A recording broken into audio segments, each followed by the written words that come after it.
So, einen wunderschönen guten Tag. Heute eine halbe Stunde früher. Ich hoffe, das haben alle mitbekommen. Ich meine, die anwesend sind, klar. Aber sehen wir mal. Gut. Messteil haben wir heute auf dem Zettel und werden da mal die Dinge durchgehen und dann entsprechend abarbeiten. Im Messteil ist es so, dort befinden sich erstmal grundsätzlich die Feuerstätten, die Dunstanlagen und die Lüftungsanlagen. Lüftungsanlagen in unserem Fall völlig uninteressant. Da wäre nur, ich glaube, Sachsen-Anhalt und noch irgendein Bundesland zu benennen. Dunstanlagen, klar, kommen wir nachher auch noch zu. Wobei Dunstanlagen, muss man dazu sagen, dass man den Teil vielleicht auch noch ein bisschen überarbeitet, aber da kommen wir gleich dann in der Sache zu, weil die ODAF hatte das etwas aufwendiger gestaltet, als wir das bis dato hatten und würden ganz gerne die Informationen, die durch euch aufgenommen wurden, auch nicht zu verlieren, haben wir dann entsprechend da noch eine Änderung vorgesehen. Gut, fangen wir einfach mal entspannt an. Und zwar, wenn man Abgasanlagen waagerecht, senkrecht, wie auch immer eingegeben hat, dann wäre dann als nächstes Jahr eine Heizung einzugeben. Ich mache das mal ganz kurz hintereinander weg. Wir machen einfach mal eine neue Liegenschaft rein, um dann entsprechend Heizungsanlagen einzugeben. Also Blödsinn, F4 Messteil macht natürlich eine neue Heizung. Klarer Fall. Der Herr Mannstedt macht mal wieder Blödsinn. So, F4, Hausakte. Ganz schnell, einfach Straße, Ort übernehmen. Machen wir es gerne mal am Ende vom Kirrbezirk dran. Machen da schnell mal Eigentümer und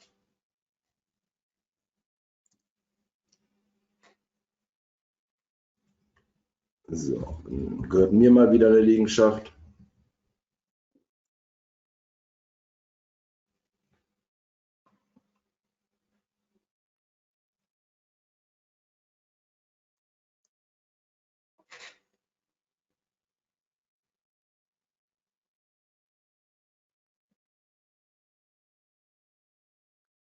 Anlagen.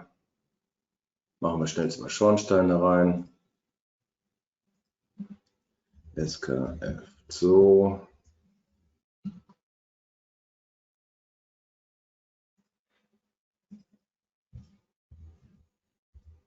Ich nehme einfach mein Haus vom Prinzip.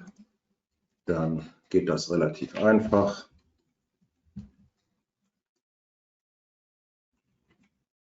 Und wir machen noch eine Abgasanlage rein.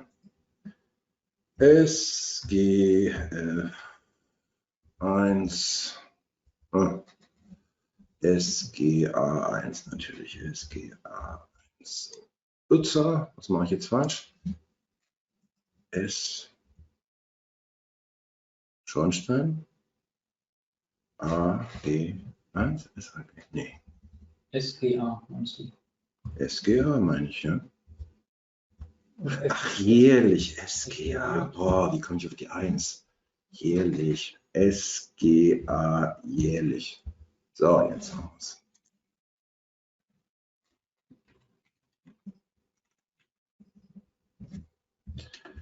Das ist mein Gasschornstein. So. Messung.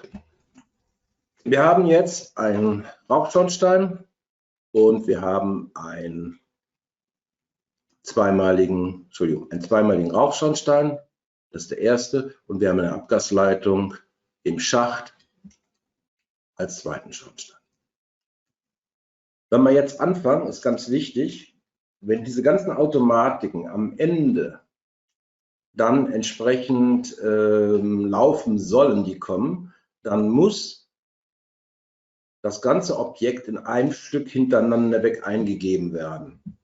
Wenn man die Eingabe zwischendrin abbricht, oder beendet und dann wieder neu ansetzt, dann kommen die Automatiken nicht. Das heißt, eine neu eingegebene Feuerstätte, wenn sie in einem Rutsch hintereinander weg eingegeben, ergibt die Automatiken, die zum Schluss kommen. Wenn man ändert, passiert das nicht, weil wenn wir das so nicht programmiert hätten, dann würde Folgendes passieren. Jedes Mal, wenn man eine kleine Änderung macht, würde er die Messpflicht und alles wieder verändern. Und wenn einer wissentlich daran rumgeschraubt hat, würde das immer wieder zu Veränderungen führen. Weswegen wir nur bei Neuanlage diese Automatiken laufen lassen. Also fangen wir an. F4 wie neu.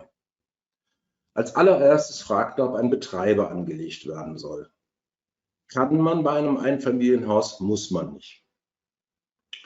Bei den meisten sind Betreiber angelegt. Ich mache das auch durchaus mal jetzt an der Stelle, wobei, wie gesagt, wenn man möglichst wenig Daten haben möchte, wäre jetzt Abbruch eigentlich angesagt, weil ich keinen neuen Betreiber anlegen möchte.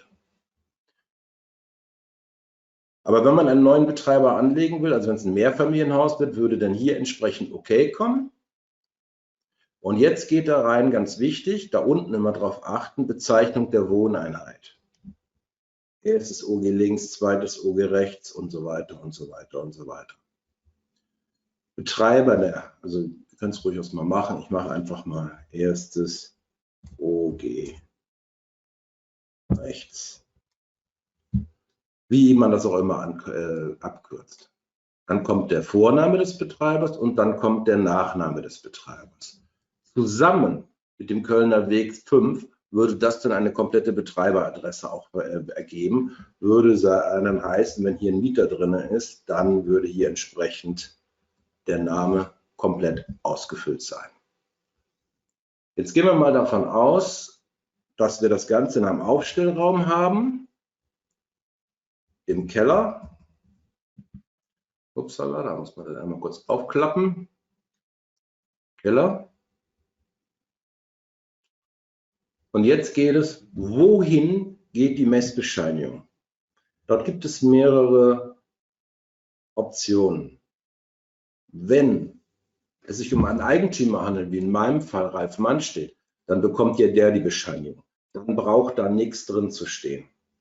Wenn es ein anderer bekommen soll, als Beispiel der Verwalter, also sprich diese Adresse, was ja schon mal eher der Fall ist, oder der Eigentümer, der da vielleicht gar nicht wohnt, oder das Grundstück, weil da ein Pächter wohnt, oder, dann hier angeben. Wenn es der Eigentümer ist, braucht man da eigentlich nichts reinzumachen. Da habe ich eben an der Stelle rechte Maustaste oder F2 gedrückt. Mitteilung. An wen geht die Mitteilung?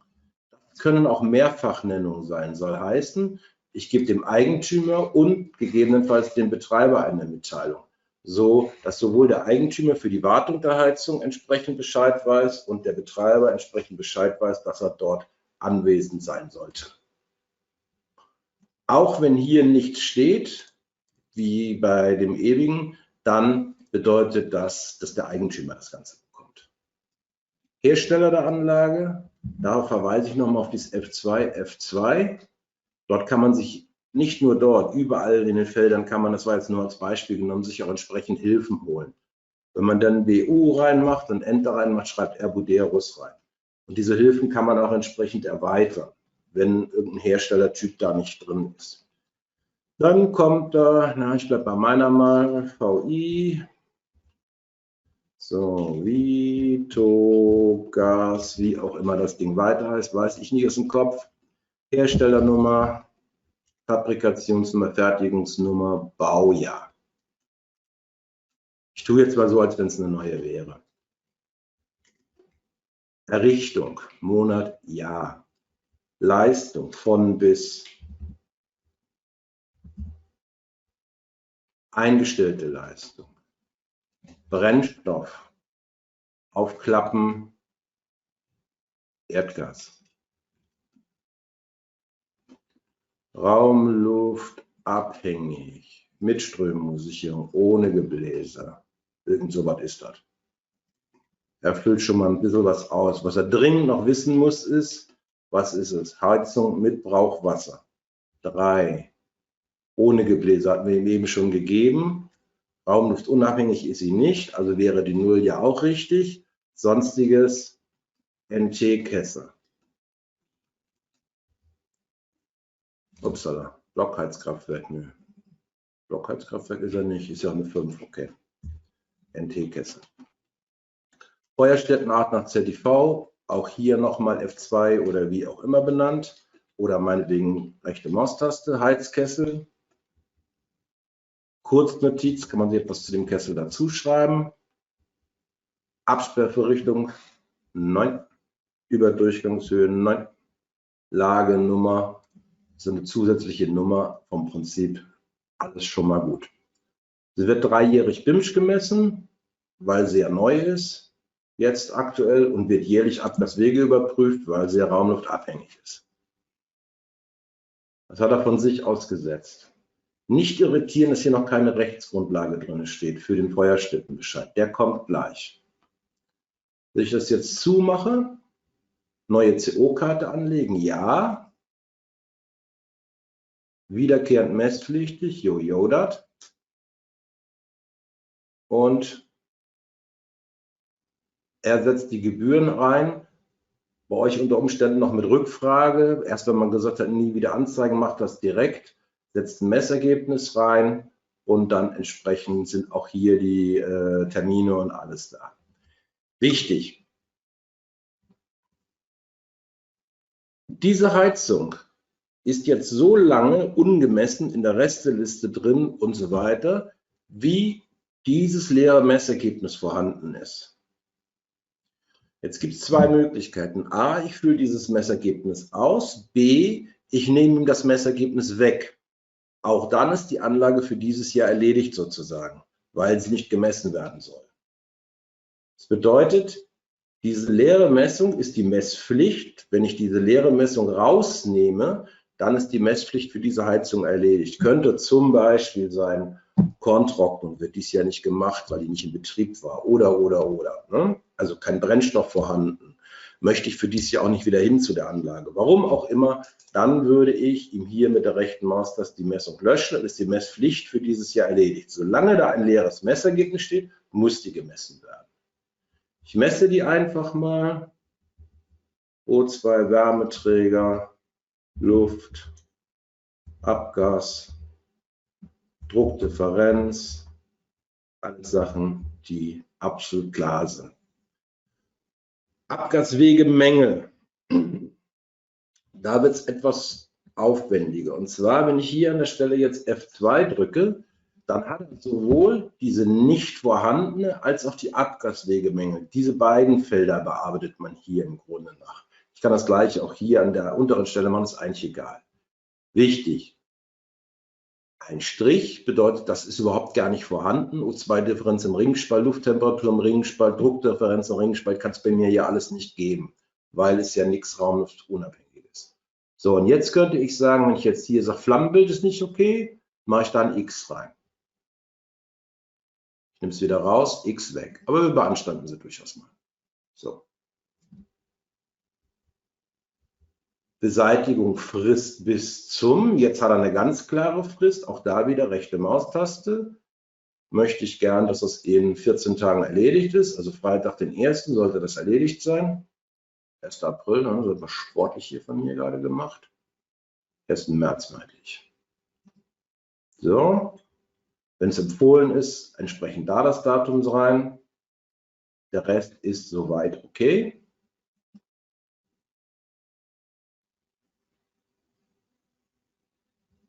Zack, da ist sie. Zu den Messgeräten, wie das da automatisch sich reinsetzt, kommen wir gleich mal. So, jetzt würde ich sie ausdrucken, F10 oder hier unten auf Druck gehen, das ist egal. Und kann jetzt, ganz wichtig, er nimmt eigentlich von Haus aus immer die richtige Bescheinigung, die kennt er. Jetzt kann ich noch sagen, mit Unterschrift, Druckvorschau, weitere Einstellungen, ganz wichtig. Hier drin in den weiteren Einstellungen gibt es diverse Möglichkeiten, das Ganze etwas anders zu gestalten. Zum Beispiel mit Ja der nächsten Durchführung. Denn wenn BIMSCH nicht gemessen wird, wird das BIMSCH-Messergebnis, also dieses dieses Feld, in der Bescheinigung so leicht grau und dann steht da drüber nächste Durchführung 2023 oder wie auch immer. So, da kann man das mit darstellen, dass das dieses Jahr gar nicht dran war zu messen. Und hier kommen entsprechend mit Rückantwort, mit Messergebnis, mit Herstellernummern, was man eben halt, oder hier, wie man die Raumbezeichnung wählt, das kann hier eingestellt werden. Wenn man nämlich in die Vorschau geht, sind folgende Felder beeinflussbar über diesen Knopf. Einmal eben halt, ob wenn jetzt zum Beispiel keine BIMS durchgeführt ist, dieses hier alles grau wird und entsprechend nächste Durchführung 2000, wann auch immer draufsteht. Das ist die eine Geschichte. Unterschrift ist klar. Und hier oben die Nutzungseinheit und Aufstellort. Wenn man dort mehr Haken reingemacht hat, kommen mehr Angaben. Das liegt einfach darin, dass hier sehr oft sehr viele Felder doppelt und dreifach benannt wurden im Laufe der Jahre durch die Kollegen oder einen selber oder wie auch immer. Und dann kann man entsprechend auswählen, was er hier oben andrucken würde. Lässt sich beeinflussen. Jetzt kommt die Mangelstatistik. F10, entsprechend hier weitere Einstellungen, da entsprechend lässt sich das einstellen. Hier unten sind diese Aufstellorte. Wenn man da nämlich ein bisschen was dazu tut, wird man gleich sehen, dass da entsprechend dann mehr Informationen kommen. Da oben sieht man es jetzt. Jetzt sieht man genau, was passieren kann, dass er teilweise doppelt und dreifach benennt. Ne? Wobei Nutzungseinheit erstes OG, Aufstellort kann ja auch durchaus der sein. Also das muss man sich so einstellen, dass es für seinen eigenen Datenbestand passt. Jetzt kommt entsprechend auch die Rückantwort. Die werden gleich direkt beide ausgedruckt und fertig ist die Laube. Wie kommt das Messgerät, die sogenannte MIN, dort unten rein? Dazu muss man im Messen, Messgeräteverwaltung, die Messgeräte alle erfassen. Macht das als Spaß mal hier eben rein. Hersteller, was weiß ich, was nehmen wir mal? MAU ist egal. So. Jetzt kommt ja die Gerätenummer da rein, Prüfstelle. Nehmen wir mal Oberbayern. Letzte Prüfung, was weiß ich, 01, 02. BIMS-Kombi-Messgerät gehört zu wem? Und dann muss hier, nee, Entschuldigung, gehört zu einem anderen Messgerät. Wäre als Beispiel eine Rußpumpe, die zu einem Messgerät gehört. Also wenn etwas in den gleichen Koffer mit hineingehört, dann gehört das hier rein. Zu welchem Koffer? Und welcher Mitarbeiter ist es hier in dem Fall entsprechend dann der entsprechende Mitarbeiter. So würden alle Messgeräte erfasst werden, einmal vom Betrieb. In der aktuellen Datenübernahme ist es auch so, dass die Messgeräte aus dem OLAF-Programm mit übernommen werden und auch die Mitarbeiter verwalten, die Mitarbeiter. Wenn man dann den Mitarbeitern hier die Mitarbeiter drin hat, Entschuldigung, und die zusortiert hat zu den Messgeräten und das Messergebnis dann dem Gesellen zusortiert hat und ich würde jetzt das Messergebnis eingeben, dann würde hier entsprechend die MIN kommen. Dadurch, dass die meisten mit externen Datenverarbeitungen, also sprich mit einer App oder mit einem Zweitrechner arbeiten, weiß die App oder über die Cloud ist bekannt, welcher Mitarbeiter die Werte eingegeben hat. Und diese Geräte aus der Messgeräteverwaltung werden hier dann direkt dazu geschrieben und sind da automatisiert schon drin. Also wenn die MIN da nicht automatisch reinkommt, kann es eigentlich nur daran liegen, dass wenn Mitarbeiter eingegeben ist, was gegeben ist, wenn jemand mit einer App arbeitet, das tun die meisten, dann ist es eh gegeben, sonst geht es ja gar nicht. Dann liegt es einfach schlicht und einfach daran, dass hier in der Messgeräteverwaltung das entsprechende Messgerät noch nicht dem Mitarbeiter zugeteilt ist, beziehungsweise das Gerät noch nicht richtig eingegeben wurde. Da muss man dann nachgucken und dann kommt die MIN von ganz alleine. Gut. Soweit erstmal BIMS-Messe und Abgaswege überprüfen. Achso, jetzt müsste man natürlich noch selbstredend diese Heizung dann entsprechend mit der linken Maustaste auf den Schornstein draufschieben, so dass der miteinander verbunden ist. Jetzt würde uns ja noch der Ofen fehlen. In meinem Fall F4. Machen wir mal keinen Betreiber rein, als man mal den Unterschied sieht. Und dann nehmen wir ein Wohnzimmer, den Raum kennt er noch nicht.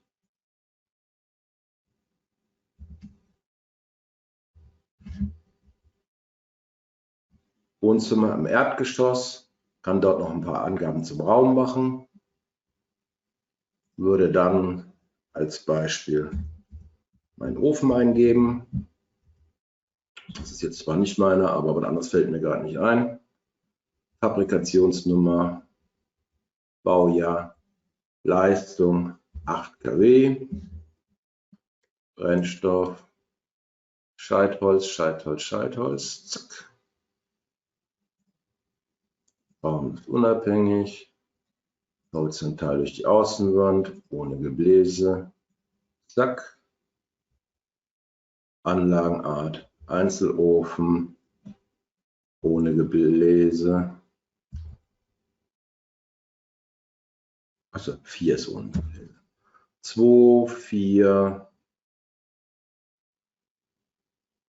0, KO. Hier werden dann so ein paar Sachen zur BIMSCH noch benannt. Alles nicht zutreffend. Handbeschickt, oberer Abbrand. Wer die Informationen, die weiteren, die Brandschutzabstände, Zusatzwärmespeicher sucht, die sind hier oben entsprechend drin. In diesen Speichern hier. Wenn ich den dann jetzt schließe wieder, fragt er mich, was ich machen will. Typprüfung, Beratung gegebenenfalls, Ableitbedingungen. Ich bin jetzt zur Abnahme da. Entsprechend bildet er mir das Messergebnis hier rein. Wenn ich es falsch gemacht habe, zu wenig angeklickt habe, zu viel angeklickt habe, wie auch immer, löschen.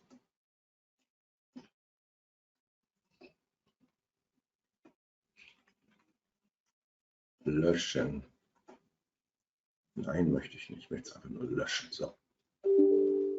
Und dann könnte ich auch wieder sagen, Messung neu anlegen. Wäre zum Beispiel auch zu nutzen, wenn man zur Feuerstättenschau da ist und entsprechend die Holzfeuchte gemessen hat. Wäre auch immer hier in dem Punkt Messung neu anlegen. BIMSCH-Tätigkeiten. Und jetzt fragt er wieder, was alles gemacht werden soll. Ich habe die Holzfeuchte vielleicht vergessen zu nehmen, wie auch immer. So, zack, ist sie wieder drin. Messergebnis ist da. Feuchtegehalt, auch da über F2 natürlich jetzt alles Mögliche zu bekommen. Jetzt hat man auch immer zusammengefasst, egal wo man da F2 drückt, kann man jetzt auch sagen, hier, was weiß ich, gemittelt habe ich 15%. Na, muss man auch eingeben, 15%. Aufstellraum in Ordnung, mangelhaft, Zustand der Feuerstätte, Brennstofflagerung, Beratung, Ableitbedingungen. Hier sind auch die Ableitbedingungen nach BIMSCH drin, entsprechend Dachneigungen, Abstände zu Firsten, Traufen und so weiter und so weiter. Ich kann aber auch sagen, die Ableitbedingungen sind okay, ja, positive Prüfstandsbescheinigung, jupp, muss ich ja haben heutzutage, Staubfilter vorhanden, nee. Zack, das müsste theoretisch hier alles grün werden. Auch jetzt, genauso wie eben, 10 oder Druck. Er kommt sofort mit der Bescheinigung Einzelraumfeuerungsanlage an. Auch hier wieder die Einstellung, wenn einem da irgendwas im Ausdruck nicht gefällt. Und entsprechend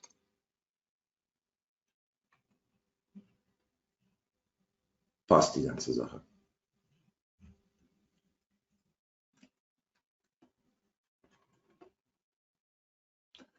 Hier fällt mir gerade eine Sache noch ein.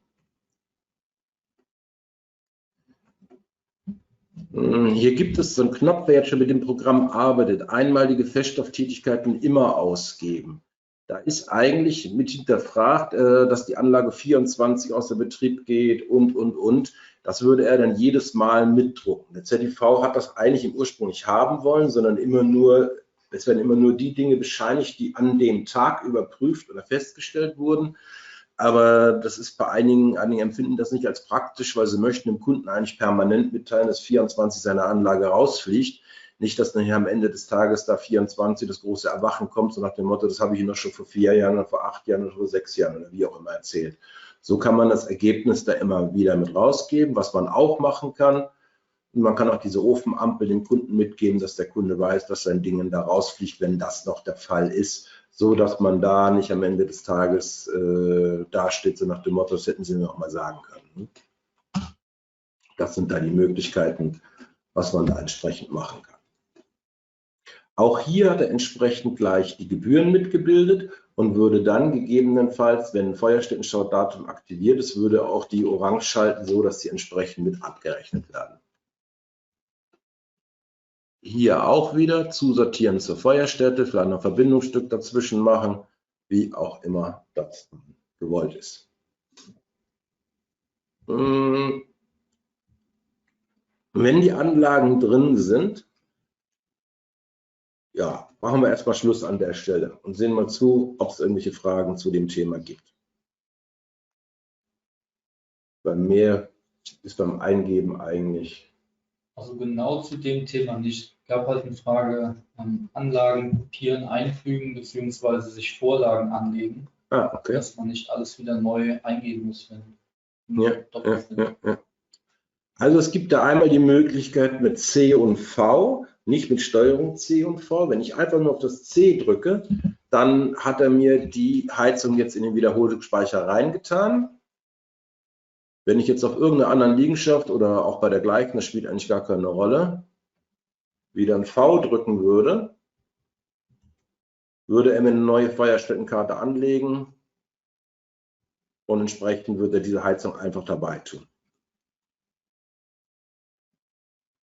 Auch da fragt er entsprechend wieder, zack, und sie wäre schon drin. Das ist die eine Möglichkeit, also einfach C und V, nicht Steuerung C und Steuerung V, wie das in Windows üblich ist, sondern nur C und V. Weiterhin gibt es die Möglichkeit, unter Datei, selber gucken, wo das ist, anlegen, Wechsel, wo ist er? Den Vorlagenspeicher. Da unten. Variante speichern, Variante laden. Und da, wenn man sich diverse Varianten speichert, dann kriegen die einfach Namen und dann kann man die auch wieder aufrufen und hat die jederzeit zur Verfügung. So kann man sich einfach ein paar Varianten fertig machen, die so aktuell ortsüblich sind und verbaut werden und dann entsprechend hat man die als Vorlage. Datei, Varianten speichern, Varianten laden. Weiterhin gibt es, wenn man jetzt, das war jetzt eben die Neueingabe, wenn man jetzt zum Beispiel Heizungsanlagen oder wenn man genauer gucken will, was da passiert, dann kann man zum Beispiel auch diese Anlagenart gehen. Das, was ich eben gemacht habe, setzt voraus, dass man diese ganzen Dinge weiß. Wenn ich die nicht unbedingt alle weiß, dann kann ich auch auf diesen Knopf da gehen, Anlagenart. Und da fragt er ziemlich genau ab, einmal Art der Anlage, Art der Messung. Er würde auch die wiederkehrenden Messpflichten hier entsprechend machen. Hier ist auch genau auseinander dividiert, wie er es machen würde. Die Grenzwerte entsprechend. Sonstiges ist bestehende Anlage, Altanlage, Neuanlage, stillgelegte Anlage, bivalent. Alles mögliche, Herstellerbescheinigung gemäß 6.1, Labeling, alles nochmal im Zusammenhang. Geräte-ID, Kennungen, Normen, die da zu dem Gerät gehören und. Vielleicht sogar wann die letzte Wartung gewesen, es war immer mal wieder gefordert von Kollegen.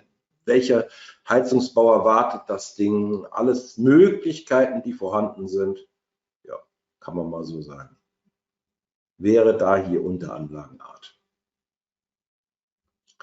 Wenn diese Anlage, was ja nun bei mir eher der Fall ist, ich gehe jetzt mal kurz zurück und sage 1999 wurde meine jetzt eingebaut, zum Beispiel, wenn der Mann nicht so Kniesbügel wäre, geizkrank zu Hochdeutsch, dann würde er ja auch vielleicht mal eine neue Anlage sich kaufen wollen.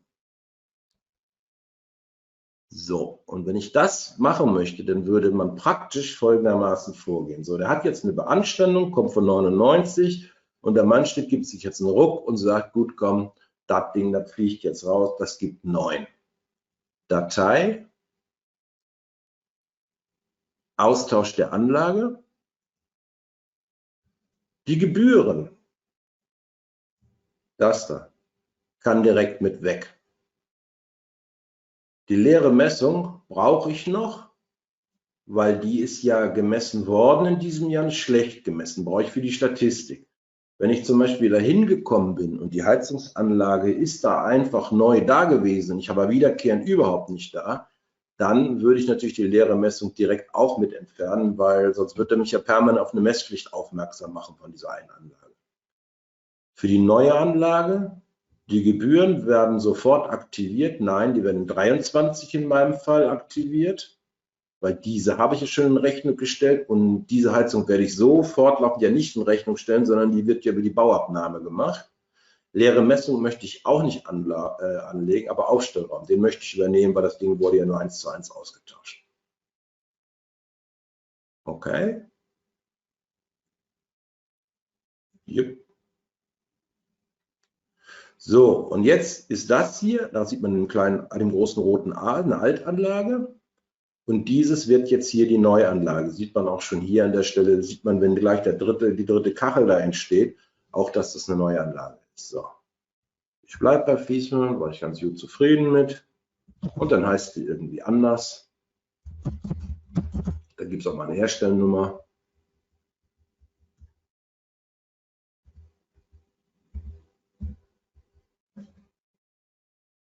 Brennstoff, Erdgas, Raumluft unabhängig, horizontal über, wie müsste ich das bei mir machen?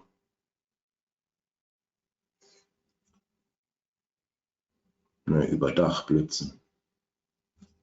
So könnte man das, glaube ich, bei mir machen, wenn ich es richtig weiß. Müsste ich noch sagen, dass ich eine Beheizung mit Brauchwasser habe. 3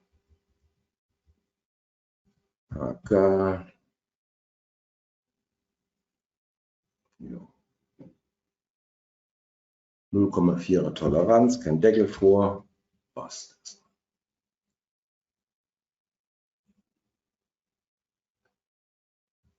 Und siehe da, ist die neue Heizungsanlage drin, N. Ich habe gesagt, ich mache kein Messergebnis dieses Jahr. Der würde dann automatisch G2 jährlich in geraden Jahren, also würde dann in 24 wieder eine Messung bilden wollen und fertig ist die Laube.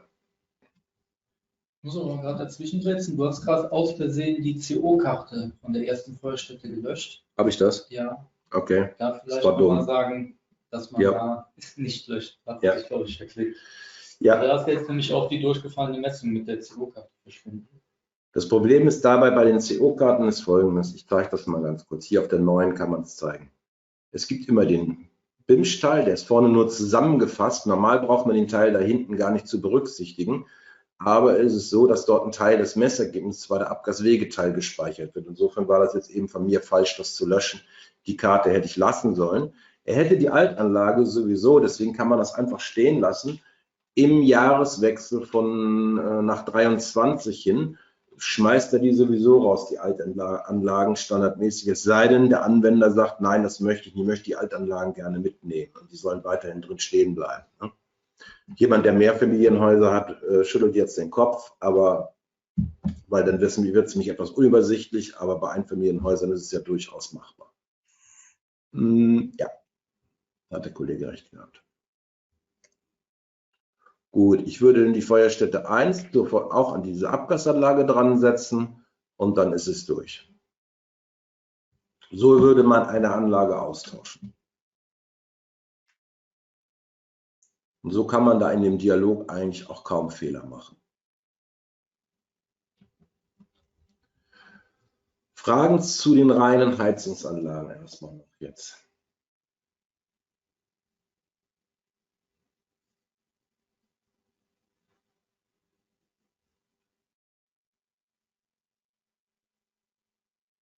Gut. Dann würde ich mal zu den Dunstanlagen gehen. Die sind dann hier an der Stelle. Und bei den Dunstanlagen ist es so, dass wir nach der bundesweiten Geschichte aufgenommen haben. Und da fehlt jetzt noch das Material der waagerechten und senkrechten und so ein paar zusätzliche Sachen, die wir da noch gefunden haben im OLAF-Programm. die wir jetzt noch dazu machen, so dass die auch nicht verloren gehen dann am Ende des Tages. Aber vom Grundsatz her geht es genauso wie bei einer Messkarteikarte. Ich drücke F4 wie neu, er will wieder einen Betreiber anlegen. Und ich mache das auch durchaus mal. Ich habe eine Frittenbude bei mir vorm Haus mit.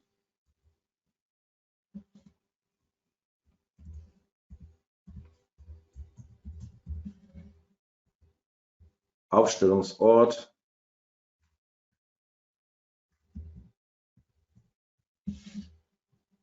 Bescheinigung, an wen die geht. Erstellung, Monat, Jahr. Schauen wir im Februar 22. Mündung. Und hier kann man unten sich am besten wieder auch weiterhelfen. Das läuft eigentlich die ganze Zeit immer mit. Anzahl der Mündung ohne Ventilator, eine. Mit Ventilator, eine. Prüföffnung im gleichen Geschoss, eine. Im anderen Geschoss gibt es nicht. Länge in Metern insgesamt. Länge des senkrechten Teiles. Das würde bedeuten, das ist auch anders als im OLAF. Im OLAF wäre 8 und 2 gestanden. Wir haben die Länge insgesamt und haben die senkrechten Teile. Querschnitt. Anzahl der Bögen 30, 45, 90. Und jetzt kommen die Geräte, die angeschlossen sind. Ich habe einfach hinzufügen gedrückt. Man braucht hier jetzt keine Feuerstätte anlegen, sondern es wird einfach so etwas hinzugeschrieben. Was weiß ich, Fritteusen. So, ich habe ja das Frittenboot gesagt. Brennstoff, Gas, Leistung, 22 kW. Am Haubenort. Okay.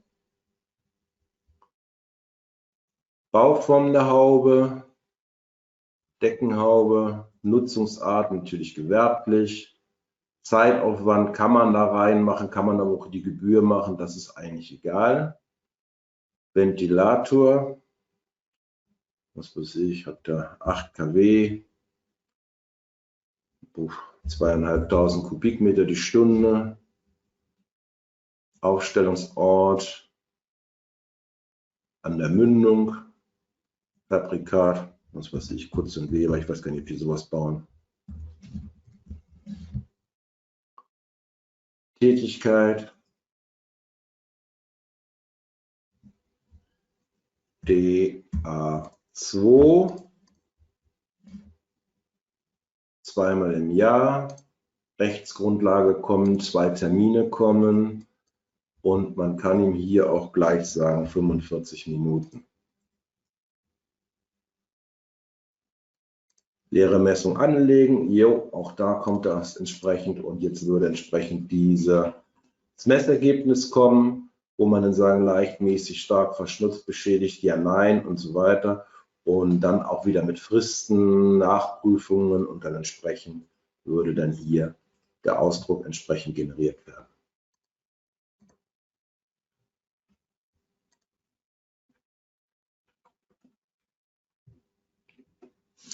Wie gesagt, wir haben da im Datenbestand bei der OLAF das eine oder andere noch gefunden. Geht zum Beispiel um die Schächte, wie die gebaut sind und so weiter. Und ja. Gut.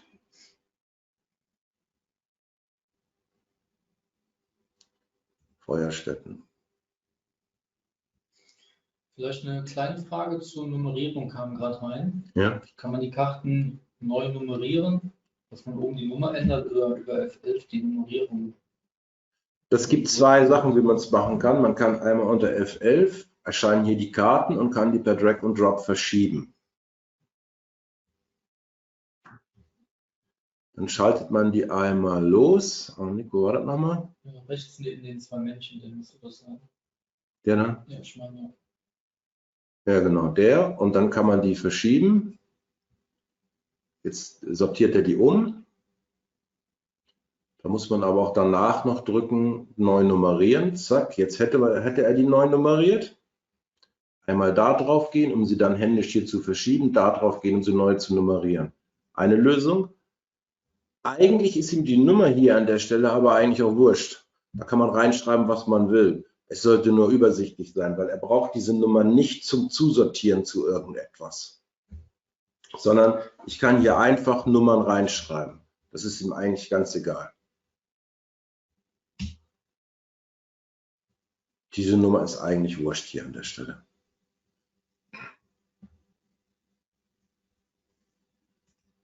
Er nummeriert die fortlaufend so, wie sie aufgenommen werden, aber man kann auch ebenso gut entsprechend da zuschreiben.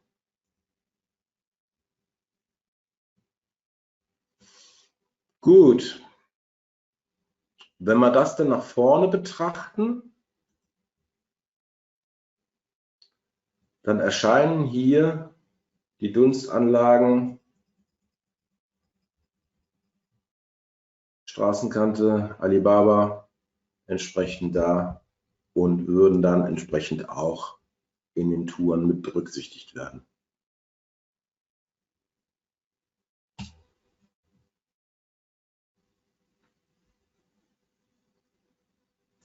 Mich irritiert gerade nur, warum ist er da einmalig und nicht zweimalig?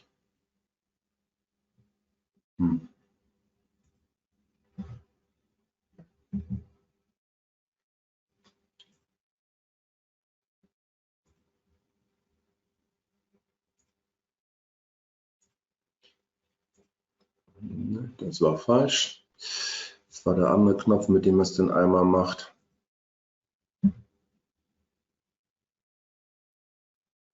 Zweimal jährlich. Okay.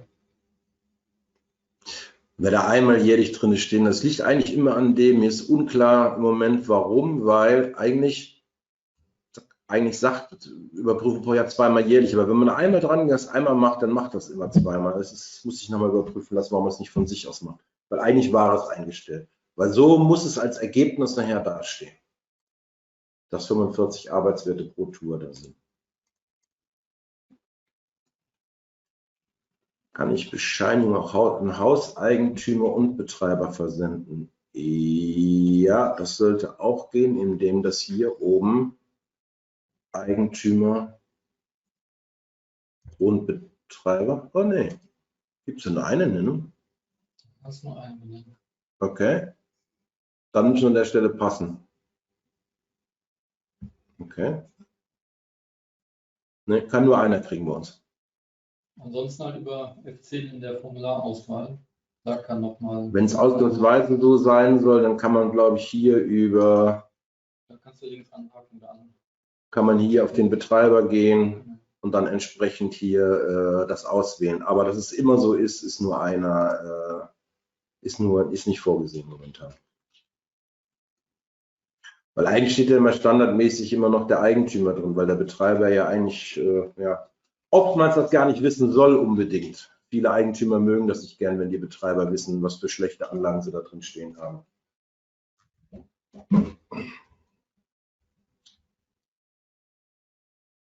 Gut, weitere Fragen?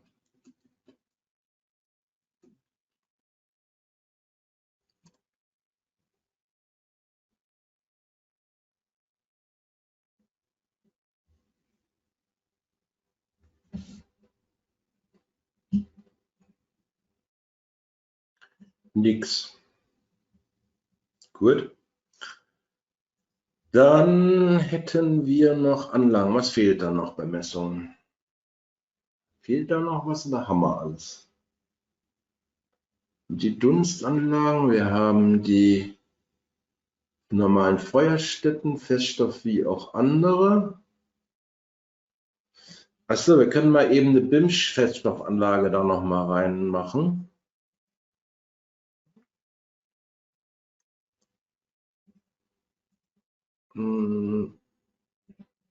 Ich habe im Schuppen, im Anbau,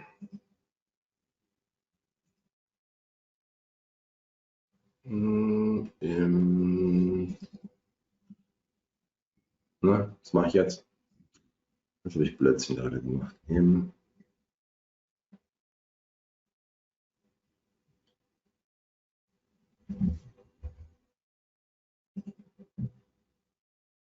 Aufstellraum möchte ich einfach nochmal eine Feststofffeuerstätte reinmachen. Jetzt fehlen mir Namen. Wie heißen die Dinger?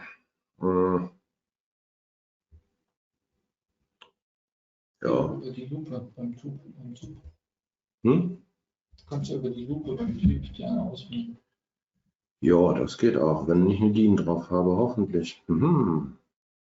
Kollege meint gerade dies hier. Wenn ich hier auf das Fragezeichen drauf gehe, geht er jetzt hin und lädt die DIN hinten. Und jetzt kann ich sagen, Brennstoff, Feststoff. Nee, Holz. Ich glaube, das ist ein Dropdown-Menü. Zieh mal die Maske ein bisschen größer. Holz. Und da haben wir Beethoven. Okay. Das ist aber alles nichts Bestimmungspflichtiges. Ne?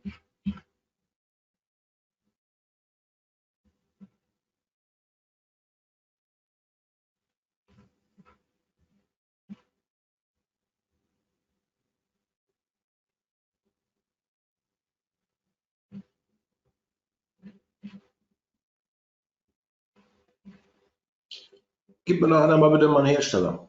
Warte mal. Schreib einfach mal die Frage einen rein. Wie heißen die Dinger? HDG. HDG. ETA. HDG Bavaria, da haben wir noch was. Gut. 105 kW, ja, der kann was. Da kriege ich auch mein Haus locker mit warm. So, was weiß ich. So, Raum, Luft abhängig.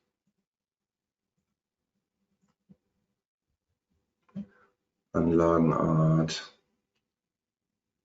Zentralheizung. Saugzuggebläse.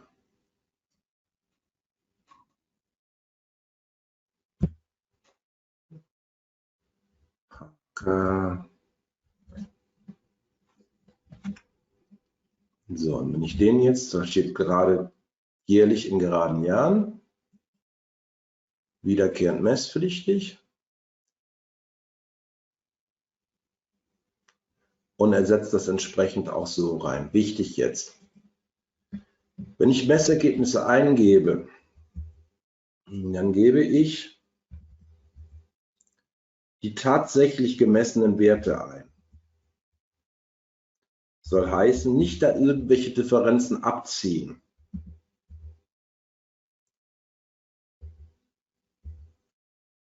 Staub ist dann der tatsächlich gemessene Wert. Soll heißen, nicht irgendwelche Differenzen da schon bilden, sondern den tatsächlich gemessenen Wert dort entsprechend eingeben.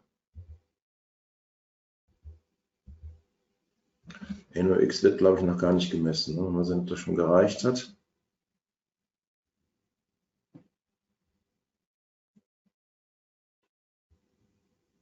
Ja, die ist okay. Sehen wir hier schon.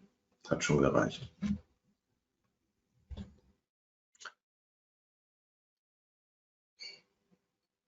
So. Jetzt waren diverse Fragen da. Upsala. Ja, wie man Bescheid zur Einzelraumfeuerstätte schreibt. Vielleicht zeigen wir das auch nochmal mit den Rechtsgrundlagen. F10. Ich gehe auf diese Einzelraumfeuerstätte rauf. F10. Und dann kommt von Haus aus die Bescheinigung der Einzelraumfeuerungsanlage. Zack. Das war es schon.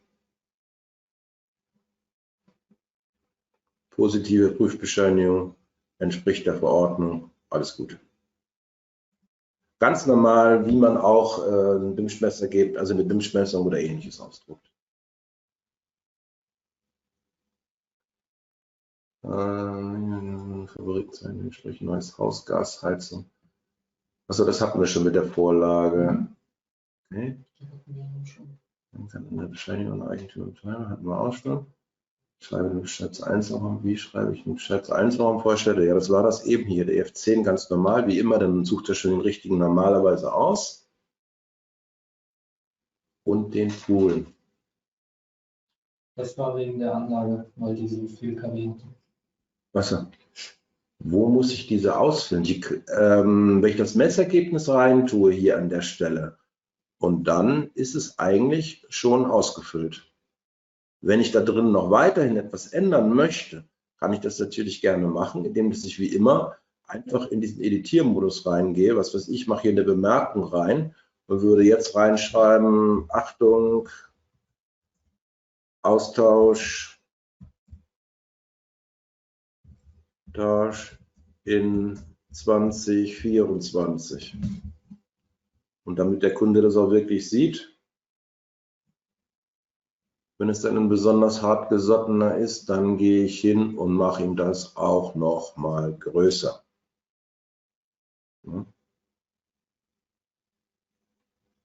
Das ist natürlich machbar. Auch in Fett oder meinen wir selbst in Farbe wird es gehen und würden dann ausdrucken. Wichtig ist, dass wenn man so etwas macht, auch mit Bemerkungen arbeitet, dann muss man diese Formulare natürlich im Original speichern, weil er würde sich diese Werte nicht merken. Er würde nur diese Werte nehmen und mit dem Datum und so weiter würde er dann wieder ein neues Formular herstellen. Wenn ich diese Dinger tatsächlich im Original gespeichert haben möchte, dann muss man hergehen unter Dienste, Sondereinstellungen, Messung. Wo ist er jetzt? Ja, Schriftverkehr, automatisch Übernahme in den Berichtsteil. Da gibt es 3 Einstellungen. Mit Rückfrage, das heißt, er würde jedes Mal fragen beim Drucken, soll ich den speichern, soll ich ihn nicht speichern? Ohne Rückfrage, dann haut er die einfach in den Berichtsteil hinten rein. Manuelle Übernahme, dann müsste ich wirklich, wie in meinem Fall, hergehen jetzt und hier reingehen und sagen, speichere mir den bitte im Berichtsteil. Da drückt man wirklich hier händisch drauf und dann schmeißt er den Berichtsteil rüber. Jetzt müsste er theoretisch, da ist er wahrscheinlich zweimal oder mehrfach, wahrscheinlich habe ich es auf Automatik stehen bei mir und habe eben nochmal nachgelegt. Das kommt immer so ein bisschen drauf an, wie jeder arbeitet. Wenn man mit individuellen Bemerkungen pro Bescheinigung arbeitet, viel arbeitet, ist natürlich sinnvoll, es sich da hinten mit reinzuspeichern, so dass man das Ganze im Original wieder hat. Wenn es wichtige Bemerkungen sind, wie zum Beispiel damals bei der Einstufungsmessung oder so, dann haben wir es von Haus aus schon auf automatisch speichern da hinten eingestellt, weil diese Bescheinigungen wären ja nie wieder 100% herstellbar gewesen.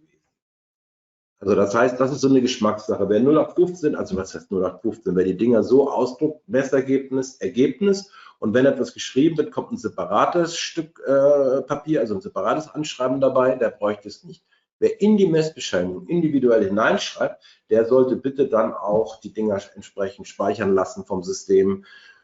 Wir lassen das so ein bisschen offen, weil das eine Geschmacksfrage ist. Am Ende des Tages macht das natürlich eine ganze Menge Berichte aus. Beim Einfamilienhaus ist das egal, aber bei Mehrfamilienhäusern würde das natürlich zu echten Problemen irgendwann führen. Großstadtbezirke, die werden dann verrückt hier hinten an der Stelle. Wobei man muss natürlich auch sagen, ich kann auch hier hinten suchen. Wenn ich zum Beispiel eine Dunstbescheinigung haben will, dann gebe ich nur Dunst ein und würde jetzt meine Dunstbescheinigung der einzelnen Jahre hier entsprechend untereinander sehen. Also das ist auch, kommt drauf an, wie man sieht. Gut, dann wären wir da so weit messen. Klar, würde ich mal sagen. Fehlt mir noch irgendwas? Habe ich an etwas nicht gedacht? Brennstofffeuchte für die Einzelraumfeuerstätte ein. Im Messergebnis selber hier an der Stelle, wenn man ein Messergebnis bildet, das war dieses F7 BIM-Stetigkeiten, dann kommt hier der Feuchtegehalt. Wenn ich hier oder egal wo mit der rechten Maustaste reingehe, eines dieser Felder hier, dann kommt die Sache auch sehr ausführlich, dass man hier mit Mittelwertbildung, Aufstellraum, Zustand der Feuerstelle, Brennberatung, Ableitbedingungen, ist alles hier hinten unter der rechten Maustaste drin. Wer Karteikarten drucken möchte, auch hier an der Stelle F10, dann kann man hier entsprechend auch die Karten wechseln. Er schlägt von sich aus eigentlich immer die zuständige Bescheinigung vor. Und ich müsste dann entsprechend auf die Karten umschalten. Nur mal so am Rande des Weges, wer noch mit Kartei oder wer mit Karteikarten arbeitet. Welche Frage war jetzt welche? Also die Rechtsgrundlage des Schornsteines wird hier drüber überhaupt nie verändert. Die muss wirklich tatsächlich hier erfolgen an der Stelle. Das war gerade die Frage, wo die Rechtsgrundlage jetzt vom Feststoffkamin herkommt. Also der hat eigentlich nie eine Verbindung zur Feuerstätte, sondern es liegt wirklich am Kürze.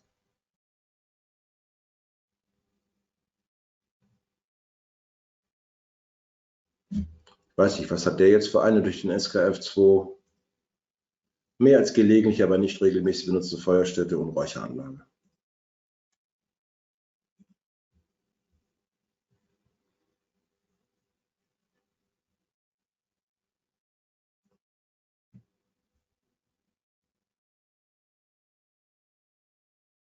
Gut, dann würde ich sagen, sind wir heute schon durch, wenn keine Fragen mehr kommen.